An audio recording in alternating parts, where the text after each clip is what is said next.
can do.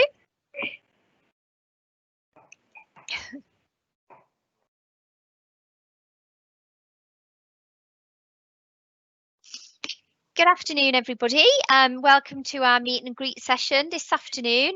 For those that don't know me, my name's Julie Jones. I'm the Group Manager for Early Help, and I'm just overseeing this session today.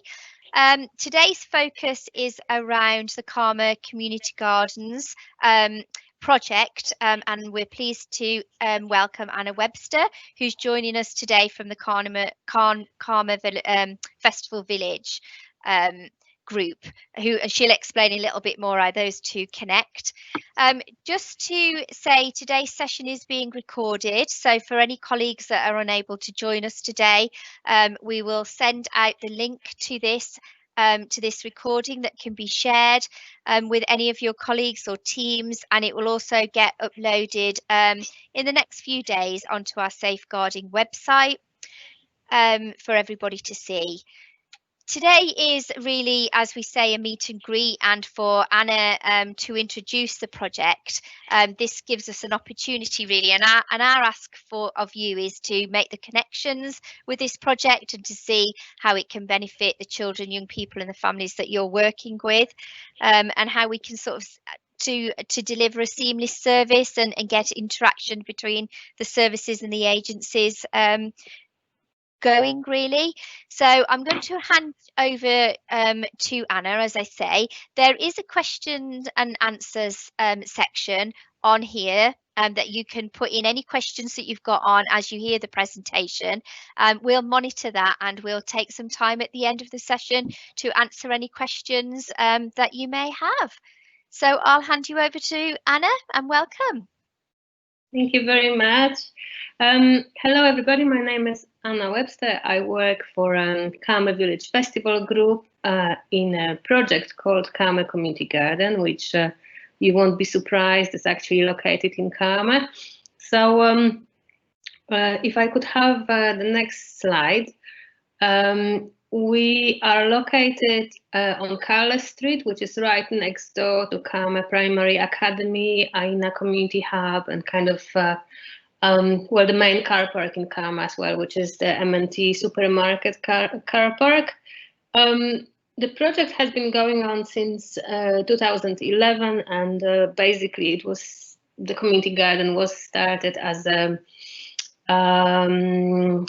idea to reinvigorate this part of Caldmore a little bit, and looking at adopting a derelict piece of land, which was really a bit of an eyesore in this neighborhood. And from that idea of transforming that piece of land, we went to organizing a lot of community events, regular activities. We adopted, thanks to the help of Warsaw Council, a building that was right next to the garden as well, and as a former school caretaker's house. And now it's called Caldmore Community House, and it's a very small venue which is linked to the community garden. So so that's probably more or less what we've got. I mean, the garden has got, in terms of the resources, we've got a stage, we've got a forest school area, we've got a fire pit and a wild area, we've got a small playground, a sensory garden, raised beds for growing produce and vegetables, and also the small, well, 2 ponds as well. And we do a lot of pond dipping with schools and kind of regular activities with our partners. One of the bigger things that we normally do, obviously this year is a bit special in many ways, is community events. And one of the big focuses of the community garden and Caldmore Village Festival Group in general is bringing communities together and celebrating diverse heritage of people living in this area. So the community events is something that the garden is really well known for. They're really well attended, and are a good way of connecting with the local community, doing activities and encouraging people to volunteer as well. Could I have the next slide, please? So yes, we usually have some kind of workshops for families. We quite often have live music or some kind of performance. There's always lots of activities encouraging people to discover various areas of the garden and learn about nature and about culture in a very in interesting ways. Next slide, please. And as I mentioned, looking at different traditions is very important to us, and we always look at the ways how to engage people from those newly arrived communities, or build bridges between the older communities around here and the newly arrived ones. And one of the models that we have been looking at and using a lot is doing culture-specific events. So, for example, we would have a Bangladeshi open day or a Polish open day in which we would be presenting together, working together with families and sometimes community groups from that particular tradition. We would be presenting that culture to the wider community and trying to find similarities, or just to answer questions about each culture. Next slide, please. We work quite a lot with local community groups, with local schools, with nurseries, with disabled groups, with sheltered housing, with housing associations as well. And the idea is that the garden is the resource here to be used by the local community. It can be used for sessions that we provide for groups that visit us. So, for example, we would have a program of regular nature activities for the school next door or at the visiting schools. Or we could provide groups with volunteering opportunities around specific things to do. But also we are open for schools and other groups just to book the garden and to use it to deliver their own activities, such as picnics or doing their own pond dipping sessions, or just to have a lunch in the garden. So there is a lot of possibilities for groups working with children and with families to use this resource. I suppose the important thing to say is that it is really convenient to use for school groups and groups working with children, because it can be closed to the public. So the whole area is fenced off, it's safe. We don't have to worry about children wandering off or people from the general public coming in if we decide to close it to the public. So so that has been quite a big asset in a way. Can I have the next slide, please?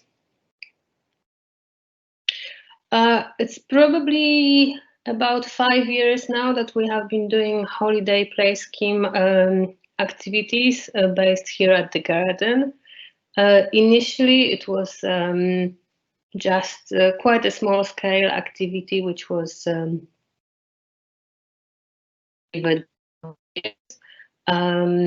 if I could have the next slide, please. But last year we were lucky to receive support from Children in Need and also from ASDA Foundation. And we are able to deliver a holiday play scheme program in all school holidays except for Christmas for the next 3 years. So this year is the second year of the project delivery. Could I have the next slide, please? So how we operate. We normally run the holiday play scheme 5 days a week, so from Monday to Saturday. As I said, in all school holidays between 12 and 3 p.m. it is for children aged 8 and older. Now we are obviously much more strict with it than we would normally be, because in previous years, especially in the summer, we could use, using the whole of the garden space, we could actually allow parents to stay with younger siblings and take part in some of the activities while supervising the kids. Now, with the COVID-19 situation, we have made a decision to just work with children aged 8 and older in small groups of up to 10 children that register for the full week. So basically we work with those bubbles of children with 3 days between bubbles, and parents cannot attend and siblings cannot attend. The club operates in all weathers. We have 2 employed members of staff and several volunteers, and we usually try to employ 1 to 6, more or less, staff to child ratios. Again, now with the COVID-19 situation, it is very different, and there's just going to be 10 spaces for the whole week. Could I have the next slide, please? In 2019, just to give you some idea of the scale of the project and also the type of the program we deliver, we have had 162 children registered and who attended our play scheme activities. 143 of them were from the most disadvantaged neighborhoods, looking at the indices of mass deprivation. The play scheme is extremely popular, has got very positive feedback. We have been successful with getting parents involved as well. Quite a few of them have become regular volunteers at the garden outside of the holiday play scheme. And also last year, first of all, kind of out of our own initiative, and then thanks to ASDA Foundation, we started to provide lunch as a part of the holiday play scheme. And in fact, it has become quite an important communal activity. But more and more, we are involving children in actually preparing the lunch and then clearing up after this and so on. So it has become an activity in itself, not to mention that it provides food and enables children to try foods from different cultures as well. Next slide, please.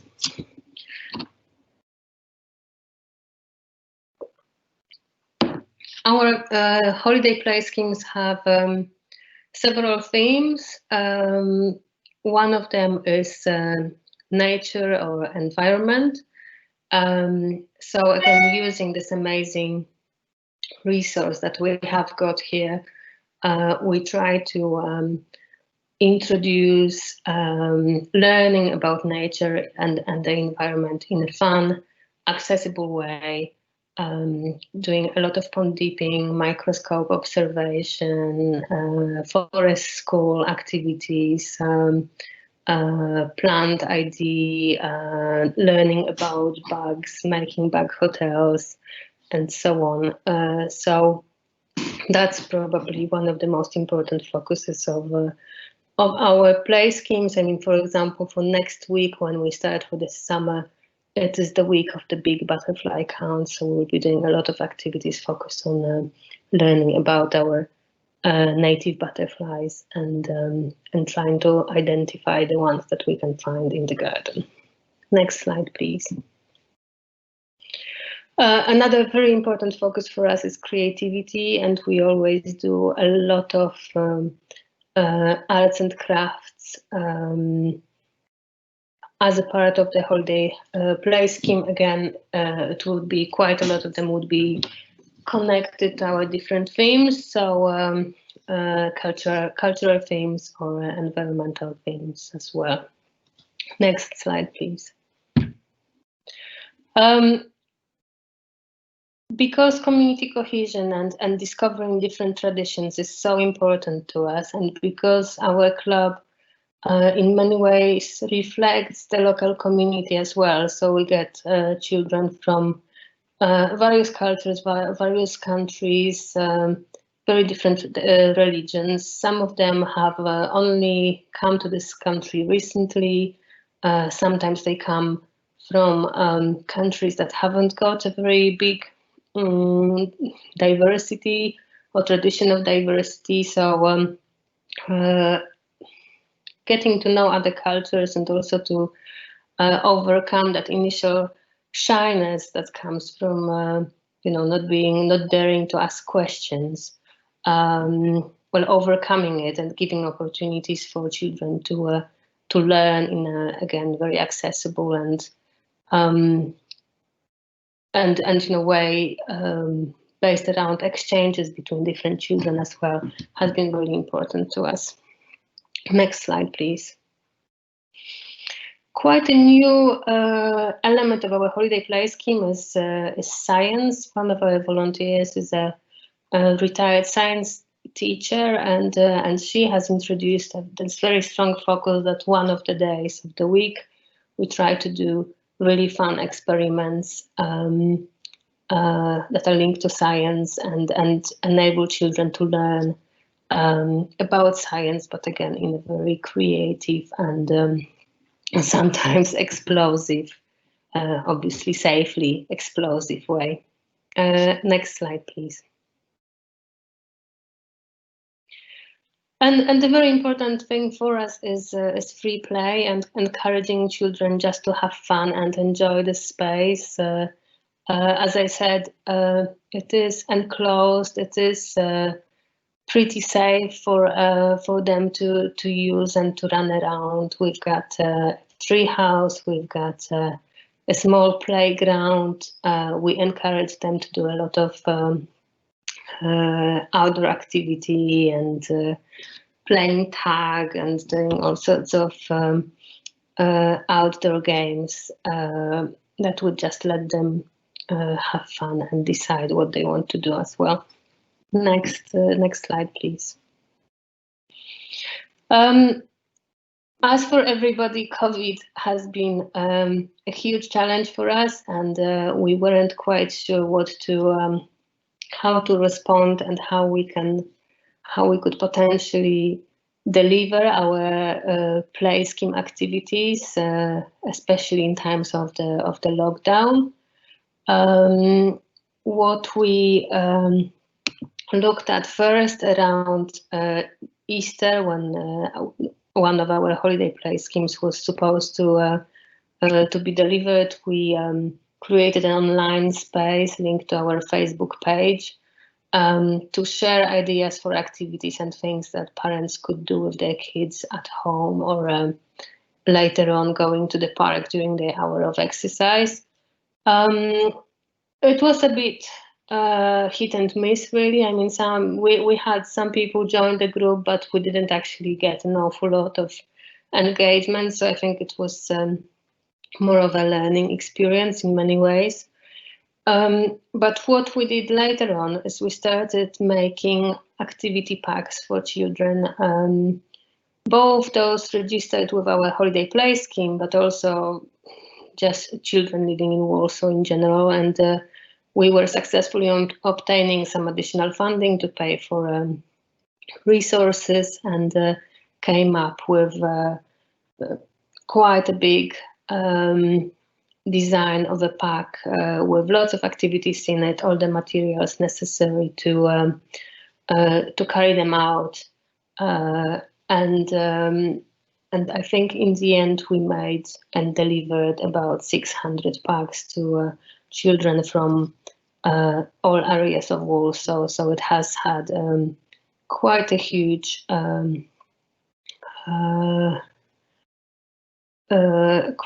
reach, and also quite a lot of those children, hopefully, I mean, their parents joined our online environment, and hopefully they will stay connected with the community garden and come and visit us when it's a little bit more possible. Could I have the next slide, please? And now responding to COVID, as I have already mentioned, we will be delivering our holiday play scheme starting from next week. It will be Tuesday to Friday, 12 until 3. It will be for children aged 8 and over. It will be in bubbles of children up to 10 participating children in a week.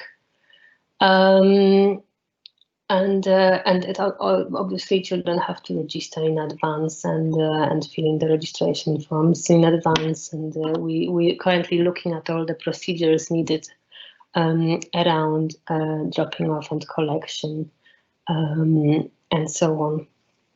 So we are at the point of developing all the procedures now. We will also be delivering a mini project called Garden Saturdays, which will be every Saturday from 10 until 1 p.m., starting from Saturday the 25th of July. And the aim is to for those sessions to be aimed at families, also those who haven't been able to take part in the holiday play scheme because they're younger siblings, and they can all come to the garden. They can book in advance. We will publish the booking form on our Facebook and also on our website. Families will be able to book an hour slot for up to 6 people, and they will be taking part in activities around gardening, forest school, nature education, and or just having fun in the community garden. Next slide, please. We will also be delivering another version of activity packs. This time the idea is that we want to deliver something that is much more useful, so something that is going to actually stay with children. So the activity packs will be containing things like binoculars, den building kits, compasses, torches, obviously ideas for activities and what to do with all of those items. But we want them to have something to stay and something to enjoy throughout the summer and beyond. Unfortunately, because obviously that kind of pack will be more costly than we will be able to do 100 of those. So there won't be an open registration for it. We will be aiming the packs at you already registered with our holiday play scheme, and also we'll leaflet them in the area, basically, so neighboring streets, prioritizing our immediate local community. Next slide, please. Yes, so it seems that that's probably it in terms of our plans for the summer. If you have any questions at all, then please ask them now. Thank you. And I think there's another slide as well with my contact details if anybody needed to get in touch. Thank you, Anna. Thank you very much. I was just going to ask that actually, how does anybody get in touch to find out any more information? We don't have any questions at the moment. I don't know if anybody wants to ask anything. Can I just ask Anna, while others are thinking about it, are you fully booked then over this summer for your play schemes, for your schemes over the next sort of 6-7 weeks? No, I would say that the first week is pretty much fully booked. We have some bookings for the following 5 weeks, but there's still spaces. So as of today, probably in the afternoon, we will be publishing a booking form on our Facebook page, and parents can register children for those places, kind of stating their preferences for which week they would like to do. Right, that's brilliant, and that's the best way to register an interest, is it? Mm-hmm. Yeah, that's brilliant. Thank you very much. Okay, I don't think we've got, oh, let's have a look. I don't think we've got any more questions. So thank you, Anna, for joining us and giving us a very informative insight to everything that you offer there. Thank you, everybody that's attended today. We've just put a link on. We do ask, we're holding lots of these meet and greet sessions. We're asking for some feedback, really, to see if you're finding them valuable and what other type of guest speakers to invite along. So if I could ask you, it literally does take 5 minutes to complete that form. It's really beneficial for us to help think about the future of any further meet and greet sessions.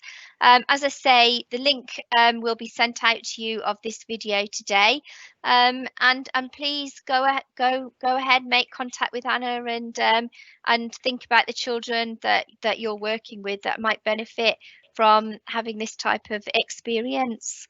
And thank you all very much for joining us. Have a nice afternoon. Bye. Bye.